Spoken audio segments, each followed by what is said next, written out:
Welcome back to another show and tell video. Let's go ahead and try to field strip the CZ-P07 Duty in 9x19. This is a CZ-75 based platform, modernized. Double stack magazine, double action, single action trigger.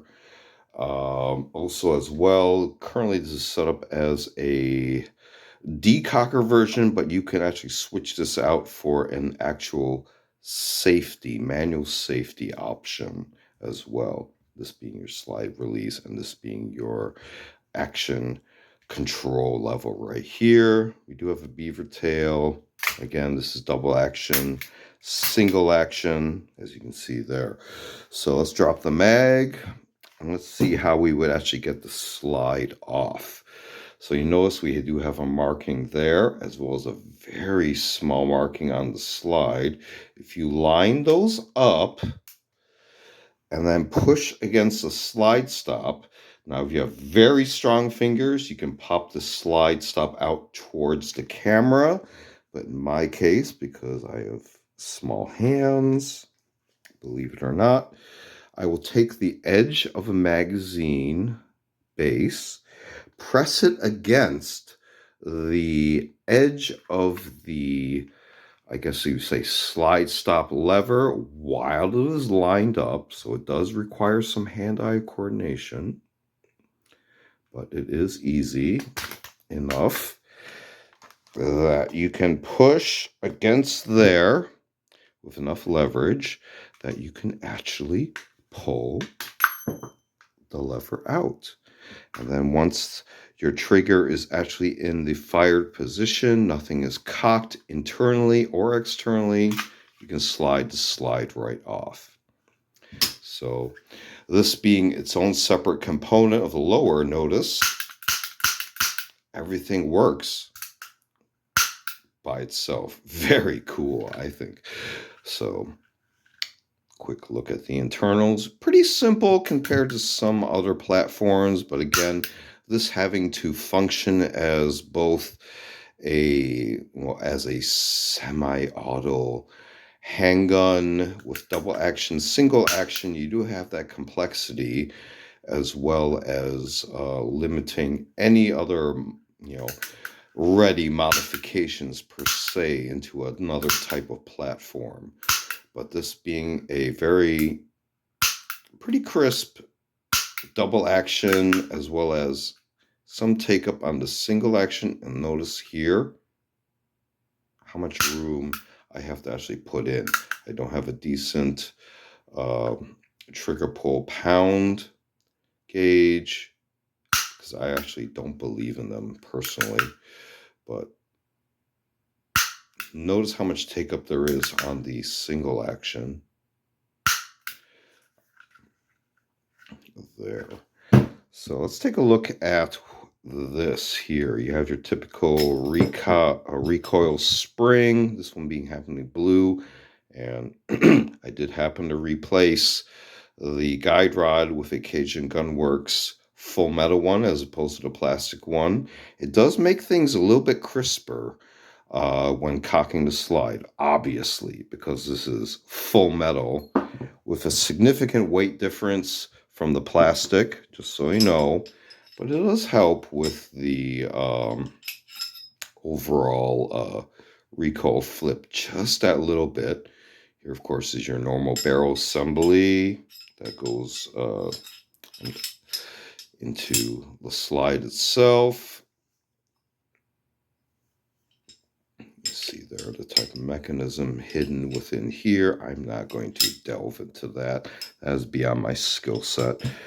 But again, if you decide to replace your guide rod there while maintaining the spring, that is typically what will be involved with that. Same magazine thing, that. But there's one issue I want to show you that I'm concerned about the P07. So let me put this back together quickly. Okay, so that was a little bit of a struggle to get the guide rod and this spring compressed back into there. I did it off camera. So I braced it against my body in order to get a good compression without distorting the spring, while using the length of the guide rod to maintain the how do you say, straightness of the spring so it doesn't get distorted. I'm going to apply the slide back onto the lower receiver like so. I will depress the slide so that both markings align.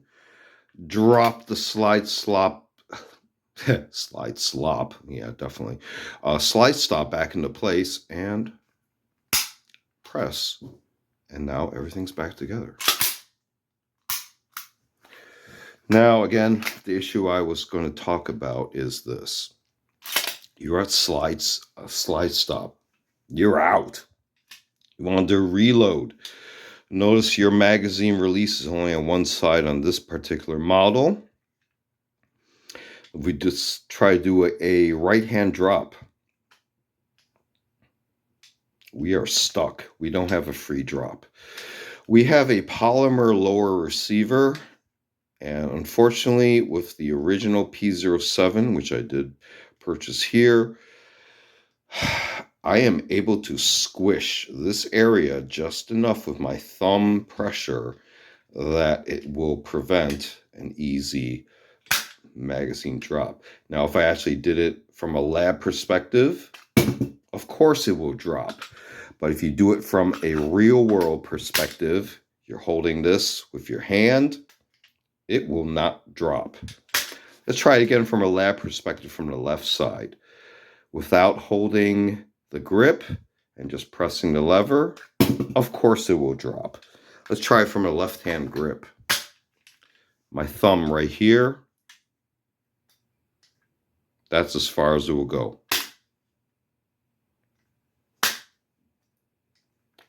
So this is one of the issues I've encountered with pure polymer frames, no glass reinforcement, etc. That is the only time it will freely drop, is if I have no pressure at all on this area right here, where you have actually the taper on the magazine, but even then, just the slightest pressure, and I don't have very strong hands, I don't think. Look what happens. We don't get free magazine drop unless you have zero pressure like this. That is the only time I've ever been able to get the magazine to drop. No pressure at all on the grip. You put the slightest pressure on those surfaces, that is as far as I've been able to get it, which is not satisfactory to me. So, taking a quick look there at the CZ-P07 duty. I have another video on this. I'll try to bash them together in some way, but I have concerns about this pistol. So this has been another show and tell video. Feel free to check out other show and tell videos on the channel. We used to do unboxing videos, as well as a selection of book review media reviews, as well as a series called Curios for the Curious, videos on more artsy type objects. Feel free to check all those out. Feel free to like and subscribe. Thanks for watching. See you next time.